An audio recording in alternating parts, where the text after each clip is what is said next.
Hello student, good morning to you all. तो जैसा कि हमारे प्रीवियस वीडियो में एक छोटा सा टॉपिक जो है वो छूट गया था, that is of sigma and pi bond.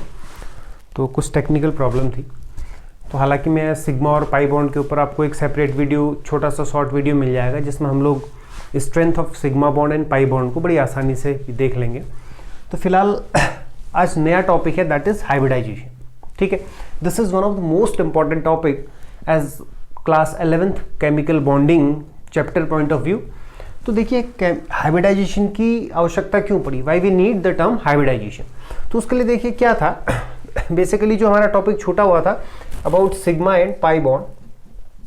ठीक है, तो उसमें हम ये जानते हैं कि जो सिग्मा बॉन्ड है स्टूडेंट, वो एक्सियल ओवरलैपिंग से फॉर्म हो रहा था, due to the axial overlapping. ठीक है, there is a formation of sigma bond. और वहीं मैं बात करूं पाई बॉन्ड की, तो उसको हम लोग इस तरीके से, दो ऑर्बिटल जब पास पास आएंगे तो उनके बीच में इस तरह जो ओवरलैपिंग हो रही थी, इससे अपना जो बॉन्ड फॉर्म हो रहा था that is called pi bond. ठीक है, और हम जानते हैं कि सिग्मा बॉन्ड जो है वो it is more stronger than pi bond, क्योंकि उसमें एक्सटेंट ऑफ ओवरलैपिंग क्या है, अच्छा है, इस वजह से सिग्मा बॉन्ड जो है वो स्ट्रॉन्ग होता है किससे, पाई बॉन्ड से। तो हालांकि हमको जरूरत यहाँ पर भी पड़ेगी हाइब्रिडाइजेशन में सिग्मा और पाई बॉन्ड के कॉन्सेप्ट की। तो पहले ये समझते हैं कि हमें हाइब्रिडाइजेशन की जरूरत क्यों पड़ी। तो देखिए इसके लिए क्या है, एक एग्जाम्पल मैं लेता हूँ मीथेन का। ठीक है, आप बहुत अच्छे से जानते हैं मीथेन के अंदर कार्बन है, इसके साथ 4 हाइड्रोजन है। मैं कैसे भी अभी ये बना देता हूँ, हालांकि ये स्ट्रक्चर क्या होता है, टेट्राहेड्रल स्ट्रक्चर होती है, बट अभी आपको नहीं पता है। ठीक है, आपने देखा CH4 के अंदर कार्बन के साथ 4 सिग्मा बॉन्ड फॉर्म हुए हैं। अब इस केस में अगर हम देखें कि कार्बन जो है एटॉमिक नंबर 6 होता है, अगर कॉन्फ़िगरेशन लिखूँ 1s2 2s2 एंड 2p2। ठीक है, और ऑर्बिटल ड्रॉ करूंगा तो 1s के अंदर 2, 2s के अंदर 2 एंड 2p के अंदर 2 इलेक्ट्रॉन्स। ठीक है, अब मुझे पता है कि अब यहां पर हम जो बात करते हैं कोवेलेंट बॉन्ड की, वो इलेक्ट्रॉन की शेयरिंग नहीं बल्कि ओवरलैपिंग की वजह से केमिकल बॉन्ड का फॉर्मेशन होता है स्टूडेंट। अब ये जो क्लास 10th में हमने ये पढ़ा था ना कोवेलेंट बॉन्ड, वहां पर क्या था कि इलेक्ट्रॉन का शेयरिंग। अब लेकिन यहां पर चीज वही है, बट वो इलेक्ट्रॉन की शेयरिंग किसकी थ्रू हो रही है, थ्रू द ऑर्बिटल। अब ऑर्बिटल के अंदर क्या होगा, ओवरलैपिंग होगी। Due to this overlapping there is a formation of a covalent bond. अब जो ओवरलैपिंग होगी, मैंने ये बताया था कल कि जो हमारे एटम्स के ऑर्बिटल्स हैं, इसका ऑर्बिटल होगा और इसका ऑर्बिटल होगा, इसका ऑर्बिटल, इसका ऑर्बिटल, इसका ऑर्बिटल और इसका ऑर्बिटल। ये ऑर्बिटल जो है वो जो पार्शियली फील्ड होंगे, मींस वैलेंस ऑर्बिटल, उनके अंदर जो इलेक्ट्रॉन्स हैं, these electron will overlap and the orbital will overlap and the formation of sigma bond will take place.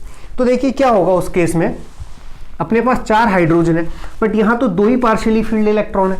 तो ये जो कार्बन का स्टेट हमने ये दिखाया, ग्राउंड स्टेट में दिखाया। तो थोड़ा सा इसको अगर हम लोग ये एनर्जी देंगे तो कार्बन का जो एटम है एक्साइटेड स्टेट में जाएगा, और उस केस में क्या होगा, 1s का इलेक्ट्रॉन तो यही रहेगा, तो 2s के अंदर का एक इलेक्ट्रॉन मूव करके कहां चले जाएगा, 2p में। तो अब देखिए एक्साइटेड स्टेट में क्या फॉर्म ये बनी, देयर इज 3 इलेक्ट्रॉन्स। क्लियर होगी बात, ये 2s था देखिए, और यहाँ 2p के अंदर 2px 2py 2pz। अब p में 3 ऑर्बिटल होते हैं, ये तो आपको अच्छे से ये पता है। तो अब क्या होगा देखिए स्टूडेंट, यहाँ पर हाइड्रोजन का एक ऑर्बिटल आएगा, यहाँ पर भी हाइड्रोजन का एक ऑर्बिट, हाइड्रोजन का एक ऑर्बिटल, हाइड्रोजन का एक orbital, 1s1 1s1 1s1 and 1s1। ठीक है, तो यहाँ पर देखिए हाइड्रोजन के आउटर मोस्ट में एक ही इलेक्ट्रॉन तो होता है, तो उसके अंदर एक इलेक्ट्रॉन, एक इलेक्ट्रॉन, एक इलेक्ट्रॉन, एक इलेक्ट्रॉन, ये क्या करेंगे, आपस में ओवरलैप भी करेंगे। क्या करेंगे, ओवरलैप। तो ओवरलैपिंग ऑफ एटॉमिक ऑर्बिटल्स की वजह से कुछ देखिए नए हाइब्रिड ऑर्बिटल फॉर्म होंगे और उन्हीं से एक बॉन्ड फॉर्म होगा। This is single bond CH4 CH4 CH4 CH4। तो यहां एक बॉन्ड फॉर्म हो जाएगा CH4 CH4 CH4 CH4। अब यहां पर हमने देखा कि जो हाइड्रोजन का 1s था, देखिए ये 3 देखिए हाइड्रोजन के 1s ऑर्बिटल, ये कार्बन के 2p से मिल रहे हैं, यानी कि जी ये वाला मान लो, ये वाला मान लो, ये वाला मान लो, 1s और 2p, 1s और 2p, 1s और 2p। लेकिन यहां क्या है, 1s और 2s के बीच में मींस, लेकिन एक्सपेरिमेंटली ये देखा गया कि CH4 के अंदर जो 4 बॉन्ड बने हुए हैं कार्बन के साथ हाइड्रोजन के, these 4 bond are equivalent. But actually अगर देखा जाए हाइब्रिडाइजेशन के पॉइंट ऑफ व्यू से, तो यहां पर तो 1s और 2s के बीच में, ऐसा थोड़ी हो सकता है कि किसी एक आदमी की 3 के साथ जो है बॉन्डिंग और एक किसी चौथे के साथ बॉन्डिंग एक जैसी हो। इन केस ऑफ दिस 1s और 2p के बीच में सेम है 3 बॉन्ड, मान लेते हैं चलो भाई 1s और इसका 1s इसका 2p, इसका 1s इसका 2p, इसका 1s इसका 2p है। लेकिन इस केस में इसका 1s और इसका क्या है 2s है, so the bond should be differ. तो यहां से हमें एक नए टर्म की जरूरत पड़ी, उसको क्या बोलते हैं हाइब्रिडाइजेशन। ठीक है, क्या बोलेंगे इसको हम, to explain the equivalence of all 4 bonds in case of CH4 the concept of hybridization is needed. तो फिर एक साइंटिस्ट आए पॉलिंग, और उन्होंने हाइब्रिडाइजेशन का मतलब कॉन्सेप्ट दिया कि एक्चुअली व्हाट इज हाइब्रिडाइजेशन। तो इसको नोट करें, फिर हम आगे चलते हैं कि हाइब्रिडाइजेशन क्या है। चलिए इसका स्क्रीनशॉट भी ले सकते हैं, आगे चलते हैं। ठीक है, आइए चलते हैं हाइब्रिडाइजेशन को ये समझते हैं कि बेसिक हाइब्रिडाइजेशन क्या है। हालांकि मैं आपको हाइब्रिडाइजेशन पे स्टूडेंट बहुत सारे शॉर्ट ट्रिक्स भी मैं दे सकता हूं, फॉर्मूला भी दे सकता हूं हाइब्रिडाइजेशन को निकालने का, H = S + ½ E - V + C। हालांकि अभी आपको इसकी कोई आवश्यकता नहीं है, अभी मैं आपको बेसिक टर्म पे ले जा रहा हूं जो आपके बुक में NCERT में है। तो उसके थ्रू हम लोग बेसिक कॉन्सेप्ट को ये समझ लें कि what is actually hybridization and how we can define the hybridization in different molecules, तो हमें बड़ी आसानी होगी। अब देखिए सबसे पहले मैं आपको ये बताऊं कि hybridization is only for covalent molecule. Point note कर लें, मैं इसको मतलब लिख नहीं रहा हूं। हाइब्रिडाइजेशन का कॉन्सेप्ट जो होगा ये केवल कोवेलेंट मॉलिक्यूल के लिए होगा। ठीक है, दूसरी चीज इसकी जरूरत हमें कहां आई, जो पॉली एटॉमिक मॉलिक्यूल है।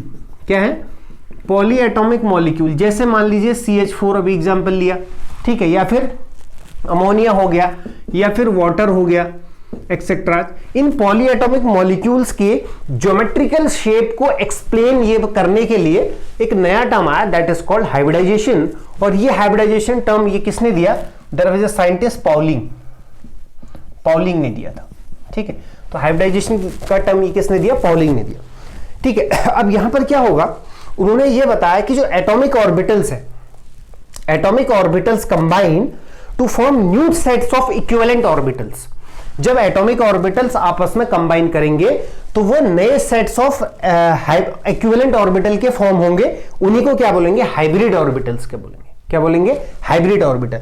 तो जो ये यूज्ड इन बॉन्ड फॉर्मेशन, जो हाइब्रिड ऑर्बिटल होंगे यही बॉन्ड फॉर्मेशन में यूज होंगे, और इसी टर्म को क्या बोलते हैं, हाइब्रिडाइजेशन। तो सिंपल सी डेफिनेशन होगी, the intermixing of atomic orbitals to form a new sets of hybrid orbital, this phenomena is known as hybridization. अब हाइब्रिड ऑर्बिटल कितने होंगे, जितने इक्विवेलेंट ऑर्बिटल, जितने एटॉमिक ऑर्बिटल आपस में कंबाइन ये मतलब ये कर रहे होंगे। अब जो एटॉमिक ऑर्बिटल कंबाइन ये करेंगे वो या तो लगभग सेम एनर्जी के होंगे या अप्रोक्सीमेट सेम एनर्जी के होंगे। ऐसा नहीं कि एक एटॉमिक ऑर्बिटल बहुत लोअर है दूसरा हायर है। मैं फिर बोल रहा हूं कि intermixing of atomic orbitals, atomic orbital की इंटर मतलब मिक्सिंग होगी, जो लगभग कुछ अप्रोक्सीमेटली सेम मतलब एनर्जी के होंगे, और वो मिलके new equivalent sets of the same energy hybrid orbital का फॉर्मेशन ये मतलब करेंगे, जो कि बॉन्ड फॉर्मेशन में यूज होगा। दिस फिनोमेना या this term is known as hybridization. ठीक है, अभी आपको नहीं समझ आएगा, चलो इसको डेफिनेशन को कर लें नोट, फिर मैं आपको सिंपल सी चीज ये बताता हूं। फिर से मॉलिक्यूल जो मैंने लिया था अभी एग्जाम्पल, मीथेन का एग्जाम्पल ये लिया था, उसको मैं फिर से एक्सप्लेन ये कर देता हूं। कार्बन देखिए, मीथेन का 1s2 2s2 2p2। अपने को क्या करना है, देखो सपोज हम हाइब्रिडाइजेशन CH4 में निकाल रहे हैं, तो पहला काम क्या होता है, अपने को सेंट्रल एटम को ये पहचान लेना है कि भाई इस कार्बन है, इसके चारों तरफ 4 क्या है, मतलब हाइड्रोजन है। अब ये जो सेंट्रल एटम है ये कितने सिग्मा बॉन्ड ये मतलब बना रहा है, बहुत इंपॉर्टेंट चीज जो बताने जा रहा हूं। देखो तो कितने सिग्मा बॉन्ड फॉर्म ये मतलब कर रहा है, वो अपने को बहुत अच्छे से देखना है, और साथ में देखना है कि इस पर कोई लोन पेयर तो नहीं बच रहा है। वो आगे हम लोग VACPR पे आएंगे, वहां पर वो चीज आपका ये क्लियर होगी। तो फिलहाल अपने को ये देखना है कि एक सेंट्रल एटम कितने कोवेलेंट बॉन्ड फॉर्म ये कर रहा है, मतलब सिग्मा बॉन्ड। अब यहां पर क्या होगा कि आप नोट कर लो कि अगर कहीं पर एक सिंगल बॉन्ड है तो उसके अंदर एक सिग्मा बॉन्ड होता है, अगर कहीं पर डबल बॉन्ड है उसके अंदर 1 सिग्मा + 1 पाई होता है, और कहीं पर अगर ट्रिपल बॉन्ड है तो उसके अंदर 1 सिग्मा और 2 पाई होते हैं। और हम जानते हैं कि सिग्मा बॉन्ड ही स्ट्रॉन्ग बॉन्ड होता है, तो उस केस में स्टूडेंट केवल किसको लेंगे, सिग्मा बॉन्ड को लेंगे। मतलब डबल बॉन्ड भी यहां पर एक सिंगल बॉन्ड की तरह ही कंसीडर होगा। याद रख ले अच्छे से कि पाई बॉन्ड को अपन हाइब्रिडाइजेशन में कंसीडर नहीं करते, because pi bond is weak interaction, और हमने बताया है कि ओवरलैपिंग अच्छे से नहीं हो पाती, तो उस वजह से केवल और केवल किसको लेना है, सिग्मा बॉन्ड को लेना है। ठीक है, अभी बताऊंगा, एक ट्रिक भी बताऊंगा कि कैसे हम लोग आइडेंटिफाई ये मतलब कर सकते हैं, बट पहले एग्जांपल देख ले मीथेन का।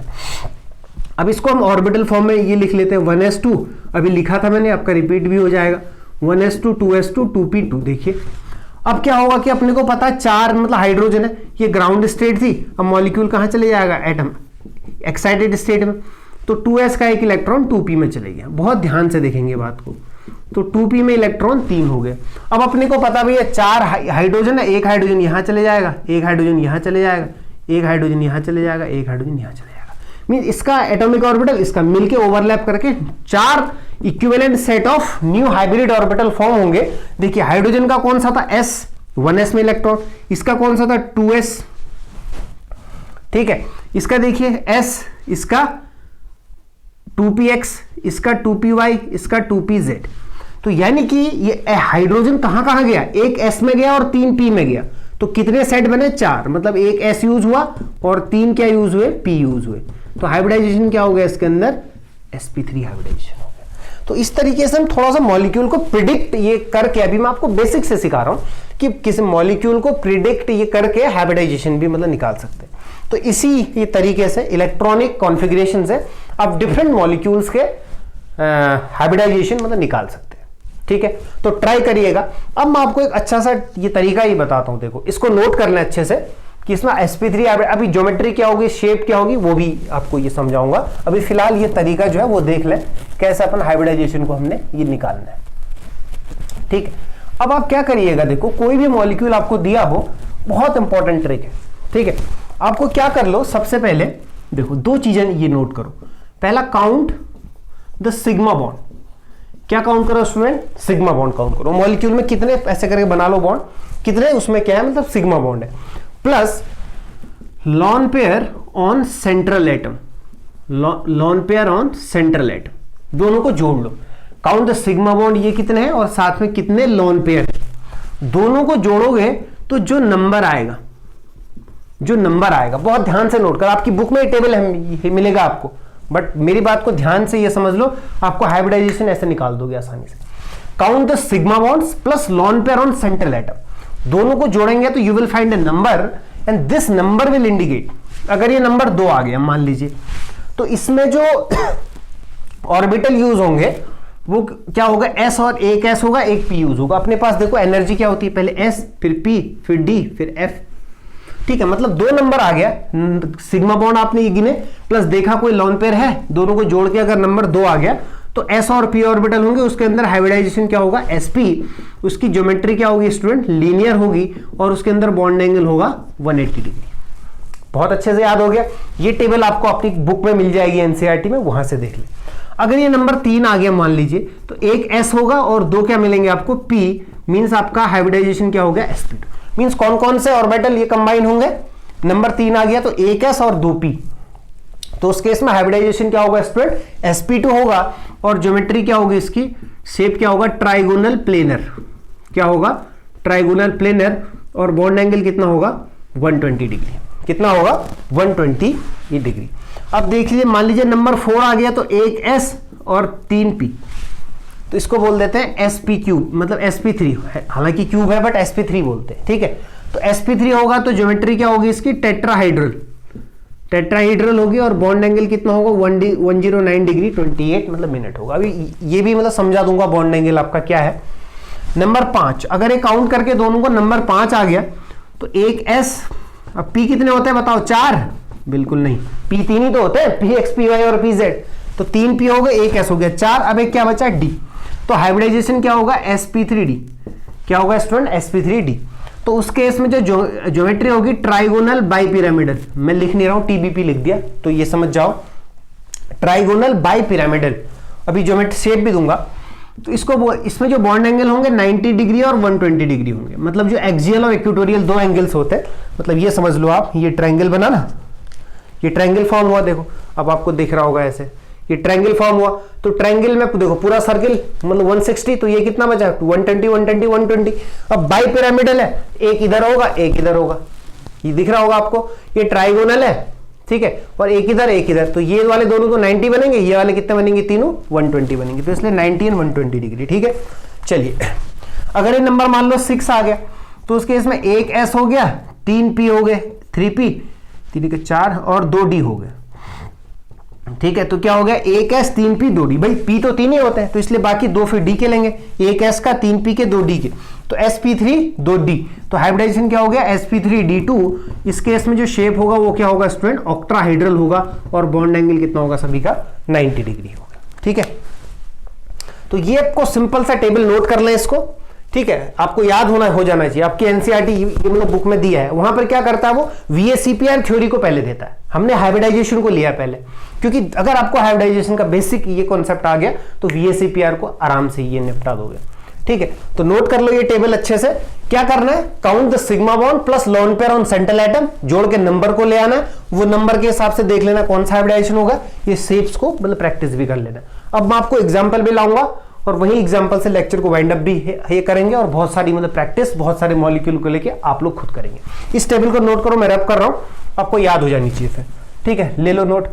चलो आगे चलते हैं, अब मैं आपको कुछ एग्जाम्पल ये समझाता हूं। ठीक है, एग्जाम्पल से आपको समझ आ जाएगा कि आपको बार बार कॉन्फ़िगरेशन नहीं लिखना है, लेकिन एग्जाम में अगर पूछता है तो आपको फुल कॉन्फ़िगरेशन से ही मतलब दिखाना पड़ेगा, वो डिपेंड ये करेगा कि किस तरीके से ये पूछता है। चलिए मैं एग्जाम्पल लेता हूं, चलो पहला वाला ही लेते हैं, मीथेन का। ठीक है, मीथेन का लेते हैं।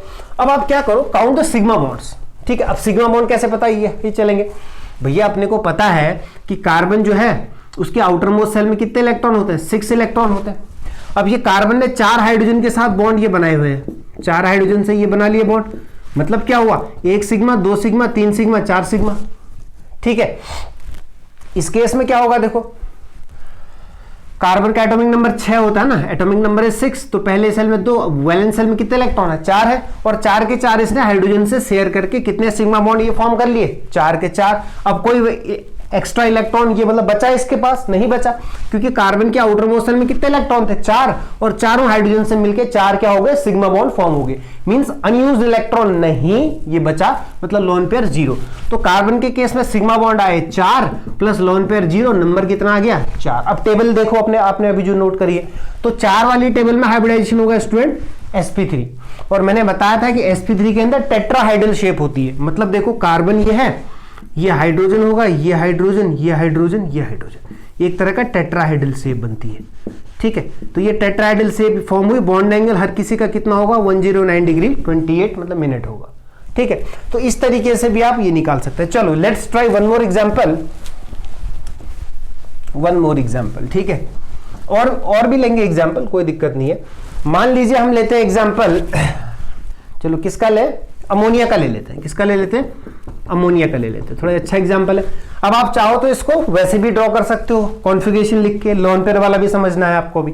अब देखो इस केस में क्या होगा, आपको पता है कि नाइट्रोजन के पास वैलेंस सेल में कितने इलेक्ट्रॉन होते हैं, 5 इलेक्ट्रॉन होते हैं। ठीक है, अब देखो सिग्मा बॉन्ड कितने फॉर्म हुए, भाई नाइट्रोजन ने क्या बनाया, 3 हाइड्रोजन से तो बना है, तो मतलब 3 इलेक्ट्रॉन तो ये हाइड्रोजन के साथ यूज हो गए, तो 5 में से कितने बचे, 2 बचे, मतलब 3 सिग्मा बॉन्ड प्लस 2 इलेक्ट्रॉन ये बच गए, मतलब क्या हुआ लोन पेयर, क्या बच गया, लोन पेयर। मतलब अब ये समझना है कि काउंट द सिग्मा बॉन्ड मैंने काउंट कर लिए 3 आ गए, plus lone pair on central metal atom, कितना पेयर है, मतलब इलेक्ट्रॉन 2 है, लोन पेयर कितना, 1, मतलब 2 इलेक्ट्रॉन का 1 पेयर, तो टोटल नंबर कितना आ गया, अमोनिया के केस में 4 आ गया। तो 4 वाला नंबर जो मैंने बताया था आपको, दोनों को जोड़ के जो नंबर आएगा, फिर से वो क्या आ गया स्टूडेंट, sp3। लेकिन साथ में आपको पता है कि इसके पास 5 थे, 3 यूज हुए, तो 1 क्या बचा, लोन पेयर, तो sp3 होना क्या चाहिए, देखो ये बहुत इंपॉर्टेंट चीज है, वीएसीपीआर की तरफ को इशारा हो रहा है। देखो sp3 के हिसाब से क्या होना चाहिए था स्टूडेंट, ये बताओ, 1 2 3 4, भाई टेट्राहाइड्रल होना चाहिए स्ट्रक्चर। अब हाइड्रोजन तो 3 ही है, एक क्या होगा, लोन पेयर। अब यहां पर क्या होगा कि लोन पेयर और बॉन्ड पेयर के बीच में रिपल्शन होगा, so due to this repulsion इसका जो ज्योमेट्री हो जाती है स्टूडेंट, वो पिरामिडल हो जाती है। क्या हो जाती है, पिरामिडल हो जाती है। ठीक है, ये समझेंगे किधर, वीएसीपीआर में। अभी आप ये समझ लो हाइब्रिडाइजेशन क्या आ गया, sp3 और लोन पेयर का पता चल गया, कितना लोन पेयर है, 1, क्योंकि 5 थे, 3 तो सिग्मा बॉन्ड में यूज हो गए, 1 आपका ये बच गया, तो देयर इज 1 लोन पेयर। ठीक है, तो इस तरीके से आप इस फॉर्मूले से निकाल सकते हो कि सिग्मा बॉन्ड काउंट कर लो, किस पर, सेंट्रल पर कितना सिग्मा बॉन्ड है, प्लस उस पर कितना लोन पेयर है, जो भी नंबर आ गया उसके हिसाब से उसको डिजाइन ये कर दो कि what will be the hybridization. ठीक है, चलो एक और एग्जांपल लेके चलते हैं, उससे आपको एक ज्योमेट्री भी आगे समझ में आ जाएगी। मैं इन सभी को इलेक्ट्रॉनिक कॉन्फ़िगरेशन से भी डिफाइन कर सकता हूं, बट आप लोग ट्राई करें उसको। चलो मैं एक एग्जांपल ले रहा हूं PCl5। क्या ले रहा हूं? PCl5। ठीक है, अब देखो फास्फोरस के आउटरमोस्ट शेल में कितने इलेक्ट्रॉन होते हैं स्टूडेंट? 5 इलेक्ट्रॉन होते हैं ना। तो मतलब क्या हुआ, इसने 5 Cl के साथ, फास्फोरस ने 5 Cl के साथ क्या बना लिया है? अभी ज्योमेट्री एक्चुअल मैंने ऐसे ही बनाया रफ, मुझे पता है कि 5 Cl है, तो इसका मतलब 5 1 2 3 4 5 इलेक्ट्रॉन इसके यूज हो गए। तो नंबर कितना आ गया? 5 प्लस लोन पर ये बचा कुछ भी नहीं बचा, क्योंकि 5 इलेक्ट्रॉन थे, 5 के 5 यूज हो गए बॉन्ड फॉर्मेशन में। तो उस केस में बचा हुआ नंबर टोटल कितना आ गया? 5। और मैंने अभी आपको बताया था 5 के लिए क्या आएगा? sp3d आएगा स्टूडेंट। तो sp3 में आगे मैंने आपको लिखा था TBP, ट्राइगोनल बाइपिरामिडल। ध्यान से देखेंगे, ये ट्रायंगल फॉर्म हुआ एक, यहां लिख दो Cl, यहां लिख दो Cl, यहां लिख दो Cl, और बाई पिरामिडल 2 लगा दो। बाई मतलब 2, मतलब पिरामिडल मतलब 2, ये पिरामिड। अब आपको पता है कि जो ये वाले एंगल 120 के होंगे, ये वाला एंगल कितने के होंगे? 120 के, और इसके साथ जो बनाया ये वाला कितने होंगे? 90 के होंगे। तो 90 और 120 बॉन्ड एंगल हो गया, और ये स्ट्रक्चर क्या हो गया? ट्राइगोनल मतलब बाई पिरामिडल। तो आप इस फॉर्मूले से, चलो इसी को नोट करो, और इसी को मैं इलेक्ट्रॉनिक कॉन्फ़िगरेशन से भी आपको ये दिखा देता हूं, ठीक है, ताकि आप दोनों को प्रैक्टिस अच्छे से कर लो। चलो नोट करो इसको। चलिए आगे चलते हैं। इसी PCl5 को स्टूडेंट, मुझे पता है इलेक्ट्रॉनिक कॉन्फ़िगरेशन आपके दिमाग में बैठा होगा 15, तो that is 1s2 2s2 2p6, 6 2 8 2 10, 3s2 3p3, 1s2 2s2 2p6 3s2 3p3। अब देखो यहां क्या हुआ? 3s, अब हम क्या लेते हैं? 3s वैलेंस वाले लेंगे ना। वैलेंस में 3s और 3p बचा, 3s में 2 बचे, 3p में कितने? 1 2 3 बचे। अब देखो 5 Cl है भैया, अब यहां तो 3 ही खाली है, आगे फिर क्या होगा? 3d। क्या होगा स्टूडेंट? 3d। कोई बचा है? 3d में कुछ है ही नहीं। देखो 3s और 3p था ना, ये वैलेंस वाला, तो यही हुआ 3s एंड 3p। अपने को 3d ले लेना है, क्योंकि अपने को पता है कि 5 Cl है। अब यहां तो 3 ही खाली है, ये ग्राउंड स्टेट हो गया। अब सीधे कहां जाएंगे? एक्साइटेड स्टेट में जाएंगे। तो ये वाले को यहीं छोड़ देंगे, 3s वाले को, 3p वाले को ऐसे बनाओ, और यहां बनाओ 3d। क्या बनाओगे? 3d। अब आपको पता है कि 5 Cl के लिए 5 वैकेंट स्पेस चाहिए, तो ये यहां का एक इलेक्ट्रॉन यहां करा दूं, यहां तो स्पेस ही नहीं है, यहां जाएगा सीधे। ये वाला इलेक्ट्रॉन कहां जाएगा? d में जाएगा, तो इसको हटा के यहां डाल दो d, और यहां तो एक एक इलेक्ट्रॉन था ही। अब देखो कितने स्पेस हो गए? 1 2 3 4 5, तो यहां डाल दो एक Cl, यहां भी एक Cl का ऑर्बिटल, Cl Cl और Cl। अब चेक करो Cl कहां कहां गया? एक 3s में गया, 3 p में गया, एक d में गया। तो हाइब्रिडाइजेशन फिर से क्या हो गया? आपको पता चल गया sp3d, यानी कि ट्राइगोनल, ये मतलब बाई पिरामिडल। तो ट्राइट वाटर का मॉलिक्यूल लें, अमोनिया का लें, SF4 लें, SF6 लें, CH4 लें, PCl5 लें, बहुत सारे ये मतलब मॉलिक्यूल्स लें अपनी बुक से, and let's try to find what is the hybridization and how we can find it. अगर आपको हाइब्रिडाइजेशन की बेसिक ये कॉन्सेप्ट आई समझ में, तो बहुत से प्रैक्टिस इसके करें। तो नेक्स्ट मिलते हैं one of the most important theory. अब हाइब्रिडाइजेशन कंप्लीट नहीं हुआ है, but in video classes it not possible to complete the 1 and 2 hours lecture, but आपको हिंट मैंने ये दे दिया। If you find any kind of problem, so comment on the Google classroom app कि मुझे इस प्रॉब्लम में, इस मॉलिक्यूल में प्रॉब्लम है, I will make a separate video on that problems. तो आप इसको नोट करें। तो मिलते हैं नेक्स्ट वीडियो में, that will be based on valence shell electron pair repulsion theory, that is called VACPR। लेकिन उससे पहले remember this is very important. तो I think if you find something important, so note it and make your notes. तो मिलते हैं next video में। Till then thank you and have a nice day.